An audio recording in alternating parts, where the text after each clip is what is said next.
Olá, seja muito bem-vindo, seja muito bem-vinda a mais um simpósio do CROSP. Hoje vamos tratar o tema atendimento integral ao paciente com ortopedia funcional dos maxilares, das pistas diretas planas aos aparelhos ortopédicos funcionais. Para palestrar sobre o tema Princípios da OFM e correção de mordida aberta anterior e cruzada posterior unilateral com pistas diretas, chamamos nossa primeira palestrante, a doutora Renata Mendes Orsi, especialista em ortopedia funcional de maxilares, com mestrado profissional interunidades em formação interdisciplinar em saúde pela USP e presidente da Câmara Técnica de Ortopedia Funcional dos Maxilares do CROSP. Seja muito bem-vinda, doutora Renata. Bem-vinda a todos. Agradeço a presidência do CROSP, em nome do Dr. Braz Antunes, pelo seu mandato e pela realização deste simpósio. A ortopedia funcional dos maxilares é a especialidade que diagnostica, previne, controla e trata problemas dentários e das suas bases ósseas, através de avaliações no período ontogenético e pós-ontogenético, e nem sempre por meio de aparelhos ortopédicos, mas quando estes são necessários, são requisitados meios específicos de diagnóstico para sua construção, manejo e montagem nas várias mudanças de postura terapêutica. E, assim, obteremos os melhores resultados nas suas áreas e pontos de contatos específicos de convexidades, envelopes faciais e dinâmica mandibular.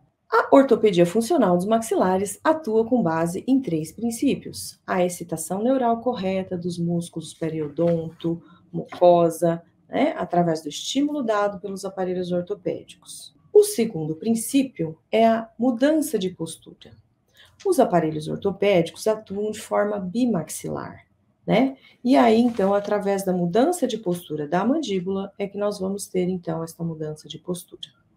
E o terceiro princípio, que é a mudança de postura terapêutica, que é quando nós fazemos a mudança de postura e podemos obter, então, um contato em determinada área, que significa o posicionamento na montagem dos aparelhos, dos incisivos superiores na sua superfície palatina em contato com a superfície vestibular no terço incisal dos inferiores, melhorando assim a condução do impulso nervoso. A ortopedia funcional dos maxilares atua com 4 forças naturais, A do crescimento e desenvolvimento, a da erupção dos dentes, A da postura da língua e postura e movimentos da mandíbula. Desde o início da vida, o aleitamento materno é fundamental para a importância do crescimento e desenvolvimento da cavidade oral, da face, do crânio, E isso vai ser importante que seja exclusivo nos primeiros 6 meses de vida e complementar até 2 anos ou mais. Na sequência, deve ser feita a introdução alimentar, que deve ser gradativa com aumento progressivo das texturas e fibras para estimular através da mastigação o crescimento e desenvolvimento da cavidade oral. E a mastigação deve ser bilateral e alternada para promover o crescimento e desenvolvimento harmônico da face. É recomendado que as crianças se alimentem com os pés apoiados em superfície plana. Os hábitos como o uso de chupeta e mamadeira devem ser evitados. Vamos então ao caso clínico da paciente RMO, que nasceu em 25/1/2017, de parto normal e não foi amamentada. Usou mamadeira até os 3 anos de idade e usou chupeta também até os 3 anos de idade. Ela engatinhou aos 7 meses, andou com 1 ano, falou com 1 ano e 4 meses, e esta consulta foi no período da pandemia, através do contato online, onde sua mãe percebeu que havia uma mudança, cuja queixa principal era uma mordida diferente, Foi detectado. Então, marcamos a consulta e foi inicialmente recomendado a retirada do uso da chupeta e também a substituição do uso da mamadeira pelo copo. A paciente apresentou, então, a mordida aberta. No início do tratamento, então, apresentando essa mordida aberta, desvio da mandíbula para a direita, mordida cruzada posterior unilateral direita funcional, e aí nós procedemos no exame clínico a manipulação da oclusão excêntrica para nós avaliarmos a compatibilidade do perímetro dos arcos, para ver se a alteração era funcional ou estrutural. Podemos perceber que com a coincidência da linha média nesse momento, então que era uma mordida cruzada funcional. Procedemos então o tratamento recomendado, além da retirada de chupeta e reavaliação posterior aos 6 meses, podemos observar que houve a correção da mordida aberta. Porém, a mordida fechou cruzada do lado direito. Procedemos então os desgastes seletivos na superfície palatina, desde o canino até o segundo molar descido, superiores direito, e vestibular nas superfícies incisais vestibulares dos caninos e molares inferiores direito. E fizemos então o acréscimo com resina composta, protegendo essas superfícies e descruzando essa mordida. A partir daí, passamos a fazer a orientação mastigatória bilateral alternada para que observássemos uma evolução e estabilização do caso. Obtemos, assim, a oclusão funcional, numa vista frontal, com a oclusão excêntrica, coincidindo a linha média, e estabilizados os contatos com lateral direita e lateral esquerda. Na parte funcional, a paciente realizava os movimentos de lateralidade, com o ângulo funcional mastigatório coincidente, onde tivemos uma estabilidade boa deste caso. E acompanhamos, assim, a evolução do tratamento. Inicialmente, em dia 20/5/2020, com a mordida aberta, depois, em dia 3/11/2020, já corrigindo a mordida aberta, porém continuando cruzada. Em 11/11, realizamos a primeira etapa de colocação das pistas diretas e já descruzamos a mordida. E depois, com posterior avaliação em 14/6/2021, já com a mordida estabilizada. Em acompanhamento em 6/4, com uma oclusão funcional. E, recentemente, em 8/5, podemos já observar a entrada da paciente na fase de dentição mista, com a erupção dos incisivos centrais superiores, aonde a boca está preparada para o desenvolvimento pleno da oclusão permanente. Nesta fase, então, de dentição mista, podemos observar os bons resultados desse tratamento na superfície oclusal, na superfície oclusal superior palatina e lingual. Se tiverem perguntas, podem ser endereçadas ao e-mail renata.orsi@uol.com.br. Quero agradecer, então, a presença da doutora Renata Mendes Orsi. Doutora, fique à vontade para despedir do nosso público. Agradecemos a participação de vocês e aproveitamos para informá-los que a especialidade de ortopedia funcional dos maxilares tem cursos de extensão, pós-graduação, especialização, mestrado e doutorado anunciado para janeiro de 2024. Nós recomendamos que vocês procurem cursos registrados no Conselho Regional de Odontologia de São Paulo e de outros estados do Brasil. Muito obrigada. Muito obrigado, doutora Renata, pelas suas contribuições, e seguindo para a nossa segunda palestra, que tratará do tema A Importância do Aleitamento Materno para o Desenvolvimento da Face, convidamos a professora doutora Arnauede Guihar Ventura. Ela é especialista em ortopedia funcional dos maxilares e em ortodontia, membro da Câmara Técnica de Ortopedia Funcional dos Maxilares do CROSP. Seja muito bem-vinda, doutora. Boa tarde, meu nome é Arne, sou especialista em ortopedia funcional dos maxilares, me sinto muito honrada pelo convite para fazer uma apresentação junto ao CRO e vou falar sobre aleitamento materno, a importância na primeira infância. Então, aqui nós temos os ATM, músculos e dentes, que são importantes no sistema estomatognático. Sistema estomatognático é um conjunto de ossos, músculos, articulações, dentes, língua, lábios, bochechas, glândulas, artérias, veias e nervos, envolvidos no processo de mastigação, deglutição, respiração e fonação. Está intimamente ligado à função de outros sistemas, como digestivo, respiratório, metabólico, endócrino e inclusive com a postura. A articulação temporomandibular é uma articulação que liga a mandíbula ao osso temporal do crânio. É uma das mais complexas do corpo humano, é responsável por todos os movimentos da mandíbula, para frente, para trás e para os lados. As ATMs geram a correção da distoclusão fisiológica e a modelação do ângulo da mandíbula.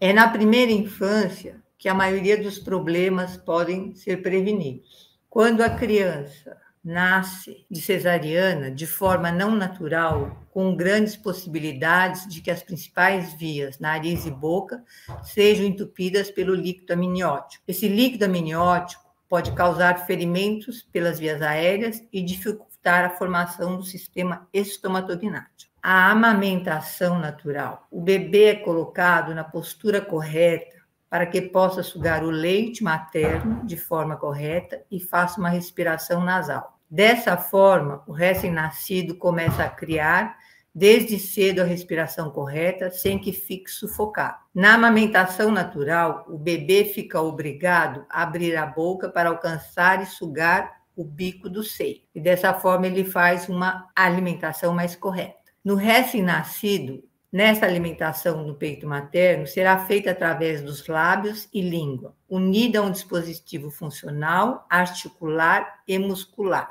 Neste ato, a língua atua como uma válvula controladora e os lábios fazem um fechamento ao mesmo tempo e a mandíbula realiza movimentos protrusivos e retrusivos.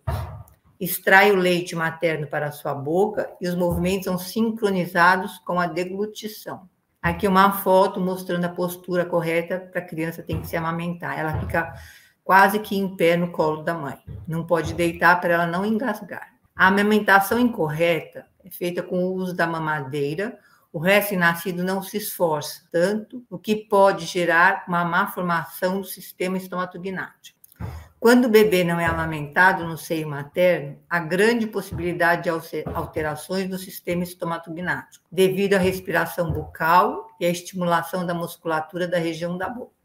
Mastigação. Após 6 meses de vida, são introduzidos alimentos pastosos e cada vez mais sólidos ao bebê. Aos 2 anos e meio, a dentição descida deve estar completa. A mastigação deve ser bilateral e alternada, com ângulos funcionais mastigatórios simétricos para propiciar o crescimento equilibrado dos maxilares. Segundo o fisioterapeuta Francisco Miguel, a postura é proporcionada pela posição da cabeça, que desta forma estabelece o direcionamento da coluna cervical, que desencadeia e altera o padrão do alinhamento da coluna dorsal e lombar. É de extrema importância a identificação dos desequilíbrios posturais, cuja origem é do sistema estomatognático. 90% das dores de cabeça são causadas por disfunções estruturais da mandíbula e coluna. Quero agradecer, então, a sua presença, doutora Arne. Fique à vontade, então, para se despedir do nosso público. Muito obrigada a todos pelo convite para participar nesse simpósio. Foi muito interessante e eu desejo a todos boas festas. Muito obrigada. A gente que agradece a sua participação, doutora. Para palestrar sobre o tema Pistas Diretas Planas, convidamos o nosso terceiro palestrante, o Dr. Gabriel Ribeiro de Matos, membro da Câmara Técnica de Ortopedia Funcional dos Maxilares e vice-presidente da ABOFM, Gestão 2024-2025. Com a palavra, doutor. Boa tarde. Hoje eu vou falar sobre pistas diretas de planas. Gostaria de agradecer ao CROSP pelo convite e à doutora Renata Orsi, presidente da Câmara Técnica de Ortopedia Funcional dos Maxilares do CROSP. Quero agradecer também ao professor José Lázaro Barbosa dos Santos, em memória, o professor Francisco Macedo e a doutora Vilma Alexandre Simões. Pistas diretas de planas, por definição, é um recurso terapêutico baseado nos conhecimentos da reabilitação neuroclusal que utiliza a aplicação de resina fotoativada às superfícies dos dentes decíduos. Elas foram idealizadas pelo Dr. Pedro Planas e foram nomeadas como pistas diretas pela doutora Vilma Alexandre Simões. Os objetivos das pistas diretas são restabelecer o equilíbrio oclusal, reorientar o crescimento e desenvolvimento facial, equilibrar o sistema neuromuscular, estabelecer progressivamente ângulos funcionais mastigatórios planos adequados, permitir excursões mandibulares livres de interferências e ajustar a dimensão vertical. Para falar de pistas diretas, nós precisamos, então, localizar essas pistas diretas dentro dos níveis de prevenção que foram também criados pela doutora Vilma Alexandre Simões. A saber, nível nobre de prevenção, onde ainda não existe oclusopatia, e o nível inferior de prevenção, onde nós já temos a oclusopatia presente. Aqui os níveis de prevenção estão sendo tratados de uma forma bastante resumida. E seguindo, então, o nível inferior de prevenção pode ser dividido em 2 segmentos, inferior primário, onde as intervenções podem ser realizadas sem aparatologia, e o inferior secundário, onde o uso da aparatologia ortopédica funcional é essencial. As pistas diretas podem trabalhar nos 2 níveis, tanto no inferior primário quanto no inferior secundário. Também falamos um pouco, e devemos falar sobre tratamento oportuno, isto é, aproveitar a janela de oportunidade que tratar na dentição decídua, na dentição mista, traz para o crescimento e desenvolvimento facial processos muito mais elaborados e resultados muito mais consistentes e efetivos. Então, podemos dividir os tratamentos dentro desse tratamento oportuno em oclusoplastia, isto é, a adequação da superfície oclusal dos dentes à função harmônica do sistema estomatognático, e isso pode ser feito de 2 maneiras, através de desgaste seletivo, que é a redução de estrutura, mais conhecido como ajuste oclusal, ou por acréscimo de estrutura, que seriam as pistas diretas de planas. E também podemos utilizar aparelhos ortopédicos funcionais. Os métodos de construção das pistas diretas. As pistas podem ser feitas diretamente, através de um método direto, ou indiretamente. Aqui citei 2 métodos, o método Brandão e as pistas digitais, que na verdade são pistas elaboradas pelo diagnóstico feito através de escaneamento e através dos modelos em 3 dimensões, feitos oriundos desse escaneamento, e onde se faz o planejamento de uma maneira digital. As indicações das pistas são várias. Posso citar aqui distoclusões, mordidas cruzadas, mesioclusões, sobremordida profunda, mordidas abertas. Como plano de referência para a construção das pistas diretas, nós usamos o plano de Camper. Nesse slide, eu estou exemplificando o modelo guinatostático, que tem isso na sua base, o plano de Camper. Então, na hora de nós fazermos o diagnóstico, o planejamento, os modelos guinatostáticos nos ajudam muito para determinar que tipo de geometria que nós deveremos fazer nas nossas pistas diretas. E por falar em geometria, aqui cito um exemplo de uma geometria de pista direta feita para distoclusões, onde nós podemos perceber que a pista na região posterior ela é um pouco mais elevada no arco maxilar e no arco mandibular um pouco mais elevada na região anterior. Isso criará, então, resultantes para ser adicionadas ao tratamento, que trarão um crescimento mais eficiente na parte inferior das arcadas, isto é, na mandíbula, e uma modulação no terço médio facial. Então, distoclusões, normalmente, as mandíbulas têm um desenvolvimento menor, na maior parte das vezes a mandíbula está subdesenvolvida, então nós precisamos criar essas resultantes. Por outro lado, as excitações criadas por essas pistas também, e o próprio ganho de altura gerado por essas pistas, libera os dentes permanentes para uma erupção num plano oclusal muito mais adequado. Vocês podem perceber aqui que, por essa linha vermelha que diz respeito às pistas, que elas têm um paralelismo à base do modelo, que é a base, como eu falei anteriormente, que está relacionada ao plano de Camper. Um outro exemplo de geometria de pista direta é num caso de mordida cruzada posterior unilateral, aqui evidenciada numa vista frontal. As resultantes geradas pelos contatos oclusais nas mordidas cruzadas, no caso aqui do lado direito do paciente, são de fechamento do arco, isto é, não se permite o desenvolvimento transversal adequado dessa mandíbula, pelos contatos oclusais gerados na mastigação, na deglutição, na expressão facial, e acabam também exacerbando um pouco o desenvolvimento transversal mandibular.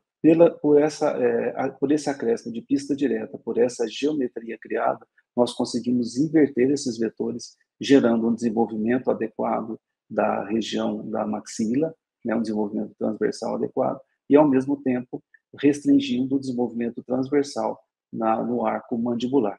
Então, a construção das pistas diretas, ela é muito específica, tem que ser tratada com muito cuidado. Então, eu recomendo que quem quiser trabalhar nessa área, que faça um curso adequado, que estude de uma maneira bastante profunda o uso das pistas, para que elas possam ser executadas da maneira adequada e que nós não cometamos iatrogenias na sua construção, que vai repercutir diretamente no crescimento e desenvolvimento facial dos nossos pacientes. Trago aqui também um exemplo de um caso clínico, onde esse caso clínico é de uma criança de 4 anos e 3 meses, uma mordida aberta anterior, uma mordida cruzada posterior unilateral, um plano oclusal bastante alterado, como vocês podem perceber aqui nas imagens acima. E aqui na parte de baixo, nós temos o caso 1 ano e 3 meses após o início do tratamento, com uso exclusivo de pistas diretas e ajustes oclusais, além de orientação mastigatória. Houve uma boa melhora na condição dessa criança. A mesma criança, né, com uma vista frontal, onde nós podemos perceber aqui que está em instalação uma assimetria facial com desvio à direita, e aqui no lado esquerdo é a imagem 1 ano e 3 meses depois, com o crescimento facial já numa direção muito mais favorável, com uma redução dessa assimetria, e durante o processo de tratamento desse paciente, naturalmente, essa assimetria ficará ainda mais suavizada, levando na fase adulta uma face muito mais harmônica, que poderá desempenhar suas funções de maneira bastante adequada. Aqui uma vista de perfil do paciente, percebemos aqui à esquerda, né, na imagem à esquerda, uma falta de selamento labial, e aqui do lado direito já uma postura um pouco mais favorável, mais adequada, né, com um selamento labial muito mais confortável e passivo. Eu quero deixar para vocês aqui meu e-mail, né, ortopedia.ribeiromatos@gmail.com. Se tiverem perguntas, podem enviar para o meu e-mail, terei o maior prazer em responder. Quero agradecer a todos, muito obrigado e até breve. Muito obrigado, doutor Gabriel, pelas contribuições. Seguimos agora para a explanação do tema correção de maloclusão com aparelho PAN. Convidamos para isso a doutora Maria Fernanda Mauro. Ela é especialista em ortopedia funcional dos maxilares pelo CROSP, com habilitação em ozonioterapia e membro da Câmara Técnica OFM. Doutora. Olá a todos, é um prazer estar aqui com vocês. Gostaria de agradecer o convite da Câmara Técnica de Ortopedia Funcional dos Maxilares e ao presidente do CROSP, Dr. Braz Antunes. Eu vou falar aqui para vocês sobre a guia póstero-anterior marinho, o aparelho do PAN. Ele é realizado, como o próprio nome diz, é uma guia de posterior para anterior. Então, ele é realizado o arco na região de pré-molares e molares, indo até a região dos incisivos, no caso, esse é de PAN 2, a cervical dos incisivos superiores. Como surgiu o PAN? Quem criou o PAN? Foi o professor Dr. Alfeu Vitelli Marinho Filho, um professor brasileiro, na década de 60, a partir da observação dos aparelhos de Binler, Bionator, Planas e Frankel. Esse aparelho ele é indicado para a correção das classes 1, 2 e 3 de Engel, e ele é utilizado em todas as faixas etárias. Ele é construído na arcada que queremos fazer o crescimento. Os aparelhos ortopédicos funcionais, eles têm como característica a ação de mudança de postura terapêutica. Então, o PAN tem todas essas características. Ele é solto na boca e, pelo fato de ele ser solto na boca, ele promove estímulos neurais, os quais vão promover uma remodelação óssea e um equilíbrio de todo o sistema estomatognático. Nas classes 2 e 3, com potencial de crescimento, então nós verificamos se existe esse potencial de crescimento através do raio-x de mão e punho. E quando temos esse potencial de crescimento, o prognóstico é muito favorável. existe, então, a mudança de postura terapêutica, permitindo a orientação correta do desenvolvimento dos maxilares. O reposicionamento também acontece da cabeça da mandíbula dentro da cavidade articular, né? Então, nós podemos observar isso quando removemos os aparelhos, nós tiramos uma tomografia da ATM para verificar se a cabeça da mandíbula está centralizada dentro da cavidade articular. Existe também o ajuste da oclusão através dos movimentos dentários alveolares e uma estética favorável facial. Nos casos da correção da classe 2 e 3 de Engel sem potencial de crescimento, também verificado através do raio-x de mão e punho, vai haver o reposicionamento da cabeça da mandíbula dentro da cavidade articular devido aos estímulos neurais. O aparelho é solto na boca. Vão existir movimentos dentais, movimentos alveolares e o equilíbrio oclusal. As vantagens do aparelho de Pan. Então, ele permite uma liberdade de movimento de lateralidade. É possível fazermos o movimento de lateralidade com o aparelho. Mesmo que tenhamos que construir mais uma placa ativa na arcada antagonista, é possível um movimento de lateralidade. Outra vantagem é a ativação progressiva, a ativação suave de 2 milímetros, no caso do PAN de classe 2. No caso da ativação do PAN de classe 3, não há necessidade de ativação. Apenas o arco deve tocar no terço cervical dos incisivos inferiores. Também não temos a necessidade da construção da mordida construtiva. A mordida construtiva é mais difícil da gente obter em criança. E para fazer a confecção desse arco, apenas a mordida em intercuspidação máxima é suficiente. Ele é de fácil execução, então a gente orienta facilmente os ortotécnicos na confecção desse aparelho, e esse aparelho eu utilizo também no serviço público. Ele tem um menor tempo laboratorial, ele é de fácil execução, ele tem um baixo custo, porque é somente a resina acrílica e o fio de aço, e ele serve de aparelho de contenção. No PAN, nós podemos realizar nas placas ativas planos anteriores e posteriores para liberar a oclusão. Parafusos expansores, molas digitais, grampos e também dispositivos auxiliares como pistas indiretas planas. Essas pistas indiretas planas, o aparelho muda de nome e vai se chamar panplanas. É construída, então, uma placa, são 2 placas ativas e a construção das pistas de planas. E também podemos acoplar nesse aparelho o arco extrabucal. Quando estamos confeccionando a resina acrílica, fazemos uma canaleta para poder colocar o arco extrabucal quando necessário. Podemos colocar também disjuntores palatinos, grades impedidoras de língua, reeducador de língua e o Equiplan. A gente trabalha muito com as fonos, então a gente pede, né, para elas estarem orientando para fortalecimento de toda a musculatura perioral. Então, para remoção de hábitos deletérios como sucção de dedo, uso de chupeta, roer unha, né?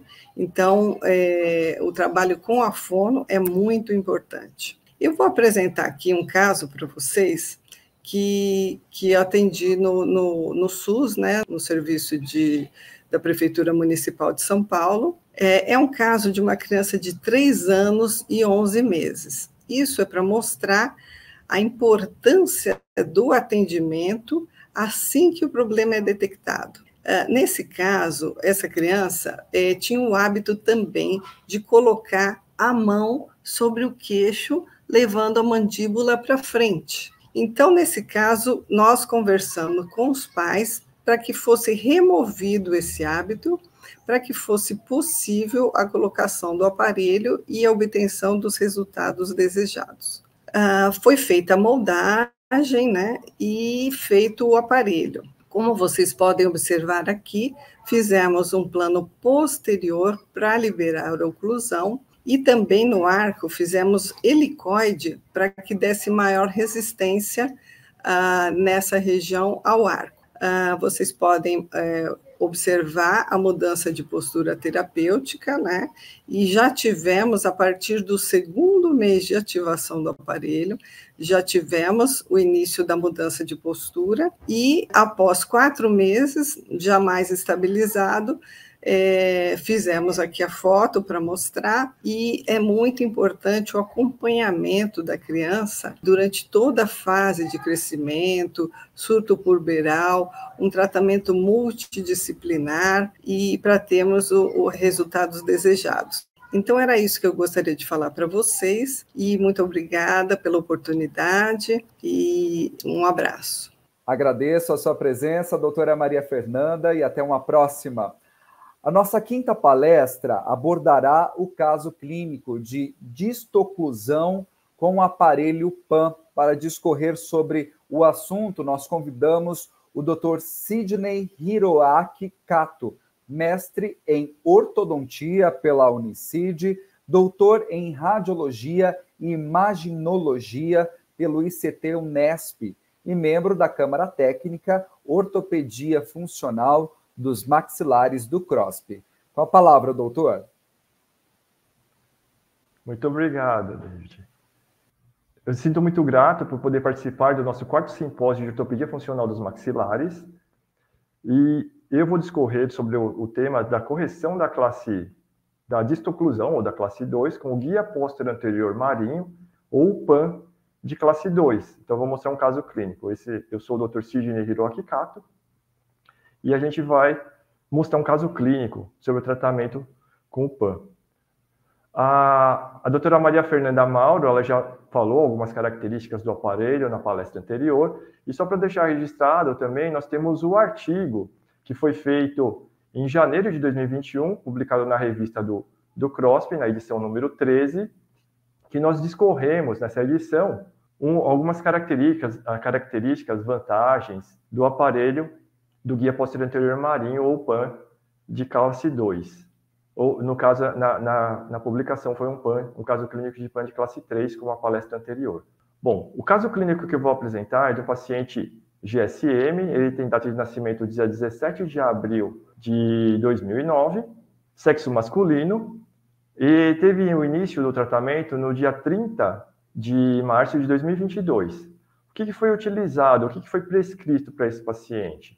Foi prescrito um expansor superior na maxila, e na mandíbula nós utilizamos um guia posterior anterior marinho, um PAN 2, com recobrimento oclusal e um parafuso expansor. Essas são as fotos iniciais do paciente, de quando nós iniciaríamos o tratamento com o aparelho PAN, de classe 2. Nós percebemos aqui o perfil convexo do paciente com uma deficiência mandibular, tem uma deficiência no crescimento da mandíbula. O paciente apresentava 12 anos na época, de 12 para 13 anos, no momento da instalação. Quando ele chegou ao consultório, ele já utilizava um outro aparelho ortopédico, que seria esse aparelho que estão nessas fotos, que é um aparelho monobloco, para fazer o avanço da mandíbula do paciente. Então, ele utilizou praticamente quase que 2 anos do aparelho, que ele iniciou em 2020, o uso desse aparelho, esse monobloco. Ele relatou que foi antes da pandemia, em 2020, e a gente fez a substituição desse aparelho pelo PAN de classe 2 no dia 30/3. Essa daqui são as fotos iniciais da documentação dele. Nós percebemos a distoclusão bilateral, do lado direito e do lado esquerdo, e um grande trespasse horizontal. Aqui eu coloquei a foto para ilustrar o aparelho. Especificamente, esse aparelho não é do paciente do GSM, desse paciente do caso clínico, mas eu coloquei para ilustrar que há uma versatilidade no PAN, que nós podemos fazer, dependendo da necessidade do paciente, é possível fazer o recobrimento no arco superior, ou no caso desse paciente do caso clínico, foi feito o recobrimento no arco inferior. Então, sempre o PAN de classe 2, o arco, que vai fazer a ativação vai fazer a mudança de postura é feita no próprio arco que nós queremos a modificação. Então, aqui o PAN é no arco inferior e é feito um expansor no arco superior para, conforme é feito o avanço dessa mandíbula, é necessário fazer a expansão, a correção da largura do arco superior para que ocorra a oclusão dos arcos. Então, aqui nós temos a fotografia já um ano depois da instalação, um ano e pouquinho depois da instalação.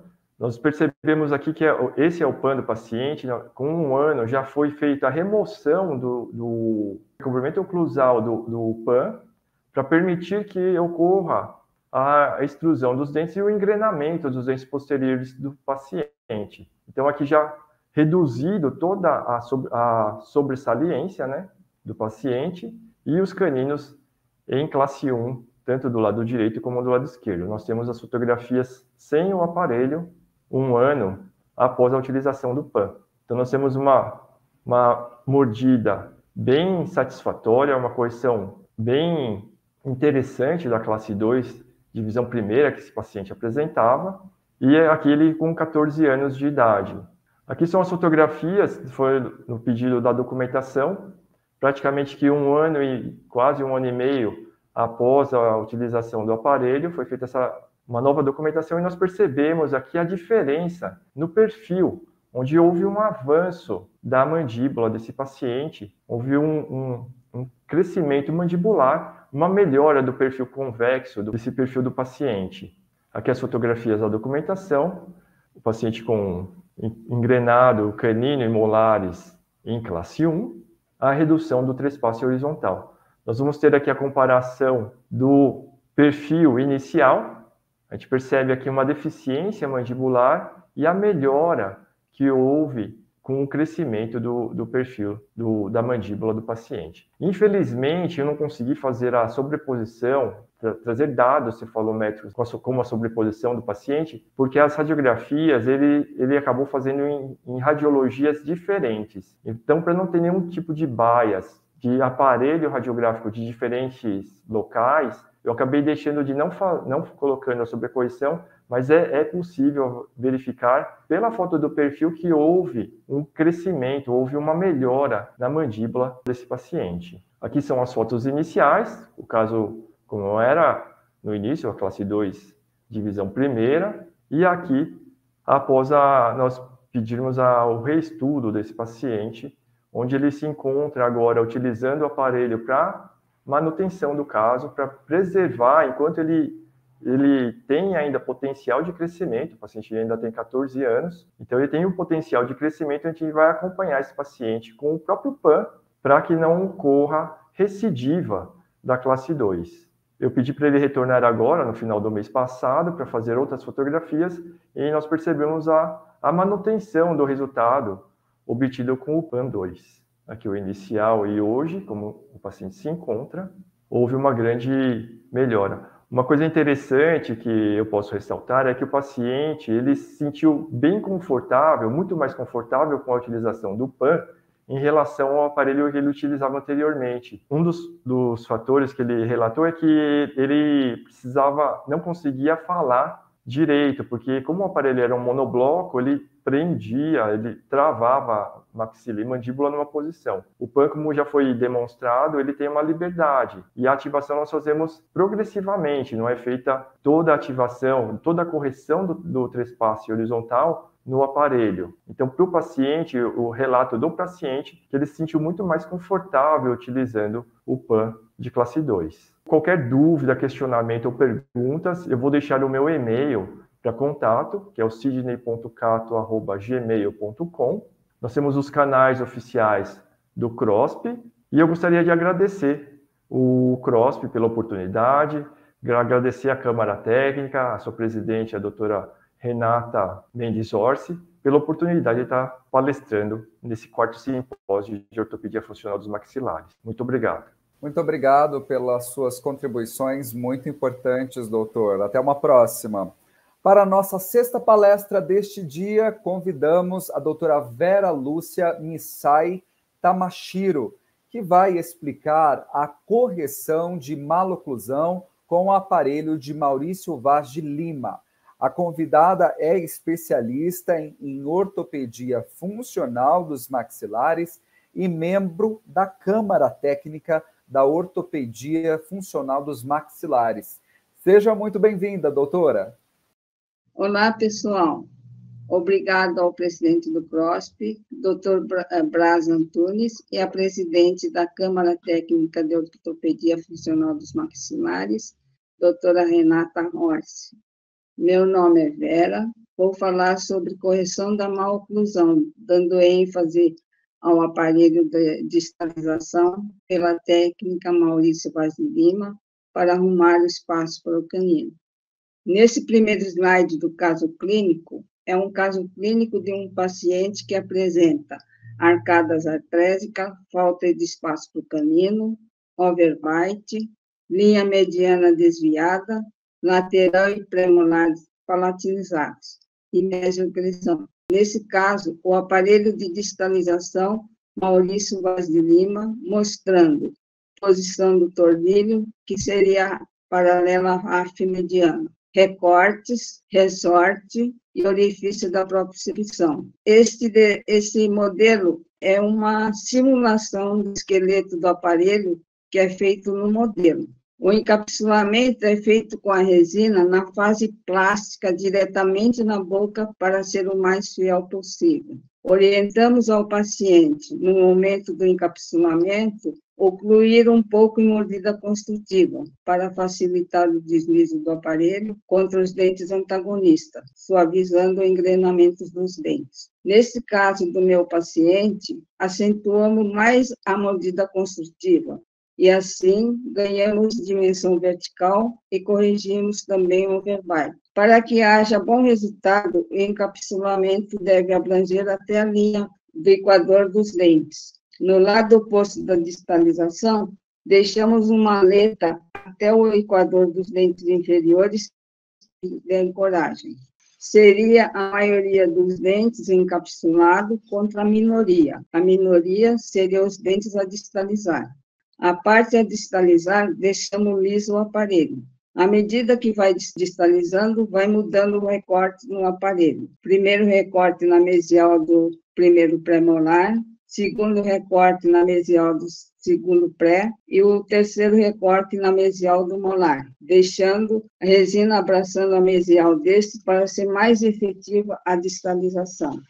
Assim que vamos conseguindo espaço para o canino, é colocado um ressorte no aparelho na altura do segundo premolar, que fazendo encaixar no botão que é colocado na mésio vestibular do canino, tem a ação de, ao mesmo tempo que desliza para distalizar, dá o toque no canino para a palatina e ajuda na irrupção do canino. A parte vestibular do lateral não é encapsulado. A cada reembasamento da parte da distalização, reembasamos também a palatina do lateral, pelo fato de estar palatinizado, aproveitando o efeito rebote para vestibularizar e também melhorar a linha mediana. Nesse slide, uma foto, expansão superior e inferior.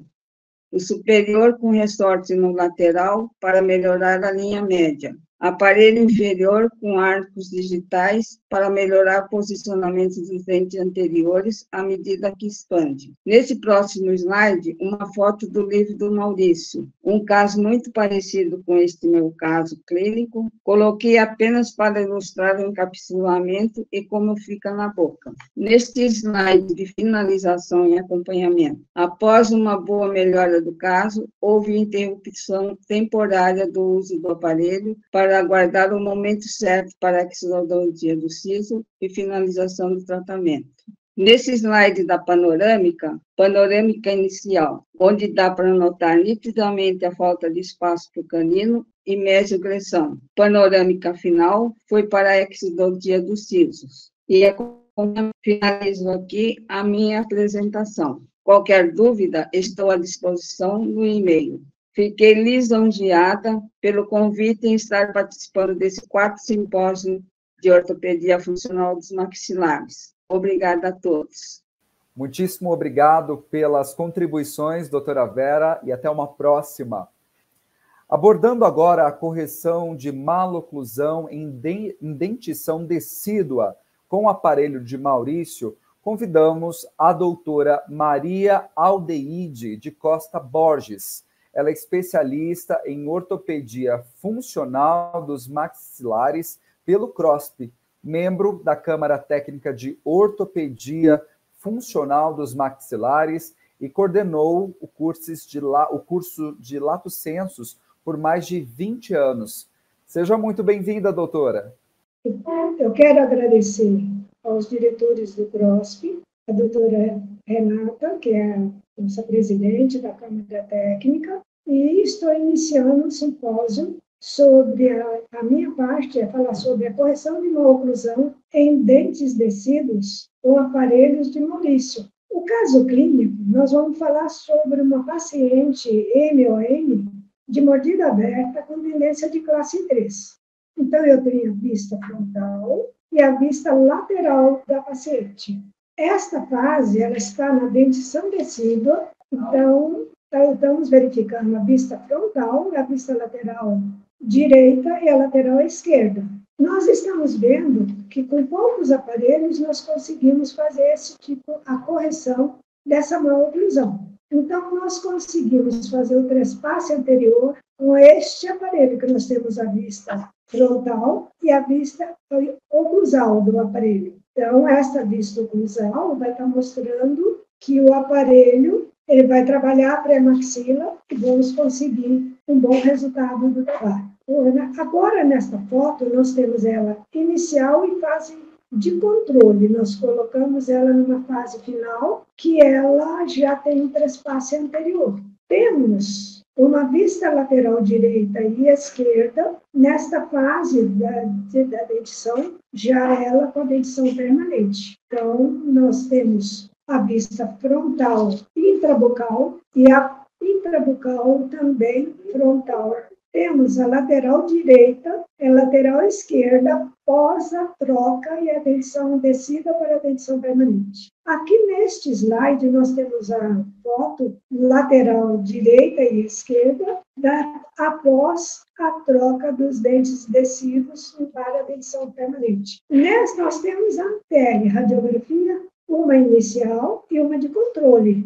Então nós temos a inicial e a de controle, para a gente estar acompanhando o paciente, o desenvolvimento deste trabalho. E aí eu entro nas perguntas. As perguntas podem ser feitas através do e-mail, e se vocês tiverem alguma dúvida, é só passar um e-mail, borgesaldeide@gmail.com. Eu terei prazer em responder. Agradecendo, o meu muito obrigada pela oportunidade de estar apresentando esse trabalho para ajudar na ortopedia, na oclusão, na correção das maloclusões. Obrigada. Muito obrigado pela presença, doutora Maria Aldeide, que contribuiu com essas informações tão importantes. Na 8ª palestra, o convidado, doutor Fábio de Barros Toledo Júnior, especialista em ortopedia funcional dos maxilares e membro da Câmara Técnica de Ortopedia Funcional dos Maxilares, vai abordar sobre a importância da OFM aplicada na clínica diária. Com a palavra, doutor. Olá, meu nome é Fábio, eu sou especialista na ortopedia funcional dos maxilares, mas a intenção dessa breve palestra é para aproximar o clínico geral nos conceitos da ortopedia funcional dos maxilares, que, no meu entender, vai ajudar imensamente os colegas a exercerem a clínica geral. O que eu, apesar de ser especialista da ortopedia, eu pratico muita clínica, fui formado desta maneira. Na realidade, eu gostaria de começar a dizer que todo procedimento odontológico na nossa clínica diária geram novos estímulos proprioceptivos. Muitas das vezes, alteramos contatos dentários dos nossos pacientes. Tudo que fazemos na boca do paciente gera novos estímulos, sendo em contatos da mucosa, na língua, no periodonto. Então, é muito importante estarmos atentos e termos este conceito da ortopedia, que tudo que se faz na boca gera novos estímulos que antes não estavam lá. E isto, para o clínico geral, é importante, principalmente se ele tiver os conhecimentos básicos da ortopedia funcional dos maxilares, regidos pelas leis de Planas, lei da mínima dimensão vertical, ângulo funcional mastigatório Planas.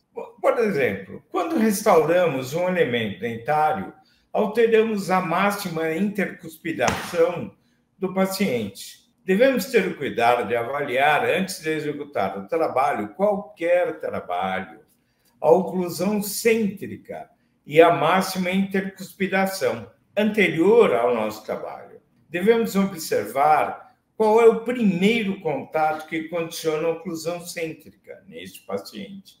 Nem sempre todos os dentes tocam, principalmente na zona de sustentação, onde estão os pré-molares e molares. Quando nos preocupamos fazendo o quê? Com qualquer procedimento, tenhamos contatos bilaterais na zona de sustentação, vamos dar ao nosso paciente a oportunidade de que ele possa mastigar dos dois lados da boca, desta maneira, estimulando a mandíbula em movimentos harmônicos. Isso faz com que os côndilos dentro da cavidade articular também se comportem de uma maneira equilibrada. Isso está ligado a uma lei básica da ortopedia funcional dos maxilares, que é a lei da mínima dimensão vertical de Planas.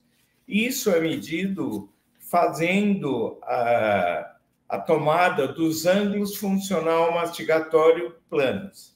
Este conceito básico também pode ser aplicado na prótese, sendo quando fazemos uma prótese unitária, uma prótese múltipla, reconstrução total ou prótese sobre implante. Desta maneira, temos a informação que tudo que fazemos na boca gera novos estímulos proprioceptivos, tomaremos mais cuidado nos procedimentos e nas consequências que possam causar mais à frente. Na endodontia, por exemplo, fazendo as manobras pertinentes à especialidade, mas frente a processos inflamatórios, como sabemos, há uma mudança dos contatos dentários neste elemento que está sendo tratado, contato prematuro. Se esses contatos forem averiguados e corrigidos, o resultado e a rapidez do restabelecimento do tratamento é mais rápido. Na odontopediatria, onde devemos tomar o máximo cuidado, devemos regularmente checar e acompanhar as mudanças dos contatos oclusais. Porque durante o desenvolvimento da erupção dentária ou falta de elementos que possam causar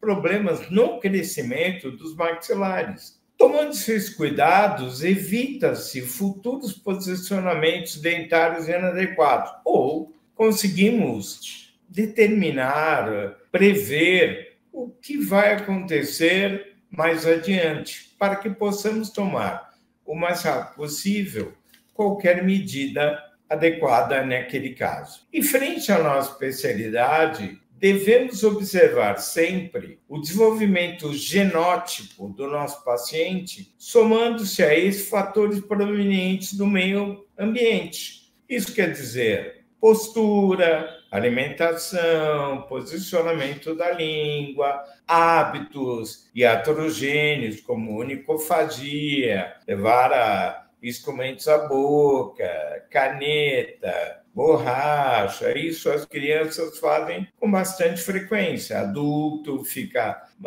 mordendo o lábio inferior. Isso tem que ser evitado, porque são fatores que levam a problemas oclusais, fonéticos, respiratórios mais à frente. Fatores provenientes do meio ambiente são esses. E esses fatores na criança, na adolescência, podem alterar o desenvolvimento do sistema estomatognático, que está ligado à deglutição, fonação, respiração, não só no posicionamento dentário. Tudo nos leva a acreditar que a reabilitação neuroclusal e suas leis de desenvolvimento nos informam a melhor janela, o melhor momento para instalarmos a nossa patologia, obtendo-se assim resultados mais eficientes e rápidos. E com isso mantemos o equilíbrio oclusal que dará uma melhor estabilidade no nosso trabalho. Sendo assim, essa breve palestra é para convidar o clínico geral a se interessar nos conceitos da ortopedia, que com certeza irão ajudá-los nos seus afazeres diários da clínica geral. Se puder ajudar ou tiver dúvida, vocês têm o meu e-mail, que é fabio.toledo.jr@hotmail.com. Essa breve palestra foi me propiciado graças à doutora Renata Orsi, presidente da Câmara de Ortopedia Funcional dos Maxilares. Também agradeço ao doutor Braz Antunes, presidente do CRO, pela oportunidade. Abraço a todos. Obrigado a todos. Agradecemos a presença do Dr. Fábio de Barros e também pelas excelentes contribuições.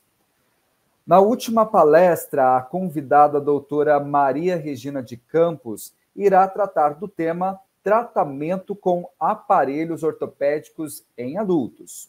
Seja muito bem-vinda, doutora. Boa tarde a todos os colegas que estão aqui nos assistindo, nos dão a honra da sua presença. Quero agradecer ao Dr. Braz Antunes, à doutora Renata Orsi pelo convite que nos fez para essa palestra. E o que eu sempre digo, é um prazer a gente poder estar trocando ideias e falar sobre ortopedia. Bom, o que vocês viram nas palestras dos meus colegas que me antecederam, é que a ortopedia tem um alcance em todas as faixas etárias, né? Está pensando lá desde a amamentação, na dentição decídua, mista, na dentição permanente, e eu vou aqui mostrar o lado do que a ortopedia pode proporcionar numa dentição em adultos. Então, o nome da minha palestra, né? Tratamento com aparelhos ortopédicos funcionais em adultos. Bom, a ortopedia funcional dos maxilares, como foi muito bem falada anteriormente, ela vai atuar na parte óssea, através dos músculos, vai atuar dessa forma na parte facial, vai usar os movimentos da mandíbula para proporcionar estímulos em todo o sistema estomatognático, e nos adultos ela vai conseguir fazer uma modelagem óssea, um remodelamento e conseguir o tratamento. A doutora Vilma Alexandre Simões, que é a nossa bússola, que nos norteia, nos nossos outros profissionais também excelentes, como o doutor José Lázaro, aqui no Brasil, que sempre nos conduziram muito bem nessa área do conhecimento. Aqui a doutora Vilma nos fala que a atuação da UFM nas diferentes faixas etárias é importante e isso mostra uma grande versatilidade dessa forma de trabalhar, que a gente pode proporcionar um tratamento para todos os problemas que surjam em todas as faixas de crescimento e desenvolvimento. Claro, existem casos que são mais complicados, que seriam a nível cirúrgico, que nenhuma técnica conseguiria tratar, a não ser através da cirurgia. Então, também temos essa possibilidade de fazer esse diagnóstico diferencial, e essa responsabilidade existe sim, porque existem as condutas para se tomar e conseguir um bom tratamento. Então, a ortopedia funcional lança a mão das 4 forças naturais, o crescimento e desenvolvimento, toma partido de uma forma positiva da erupção dentária e usa a postura e movimentos da língua, a postura e movimentos da mandíbula, isso daí usando muito bem essa parte no caso dos adultos. Também definido isso pela doutora Vilma Simões. Os princípios fundamentais da ortopedia funcional é a excitação neural, a mudança de postura da mandíbula e uma mudança de postura terapêutica, ou seja, uma mudança de postura da mandíbula para onde a gente quer que chegue, que se corrija, dando um estímulo fisiológico para aquela má oclusão, conduzindo-a para uma boa oclusão. Então, seguimos esse princípio em todos os nossos casos e realizamos isso através de diversos tipos de aparelhos ortopédicos. Aqui na apresentação vocês viram alguns, aqui eu estou mostrando rapidamente outros tantos, como por acaso o Frankel, aqui o Biller, a pista direta plana simples, aparelho para progênie, e assim, através desses aparelhos, nós vamos conquistando, fazendo a nossa mudança de postura terapêutica e conquistando os nossos resultados. Eu vou mostrar alguns casos aqui, uma mesioclusão com sobremordida profunda, para uma senhora de 27 anos e 9 meses. Então, ela tem um prognatismo, vou mostrar aqui o caso, uma mordida, uma mesioclusão e uma mordida profunda. Observa que já tem alguma retração gengival aqui nos incisivos e nos caninos também.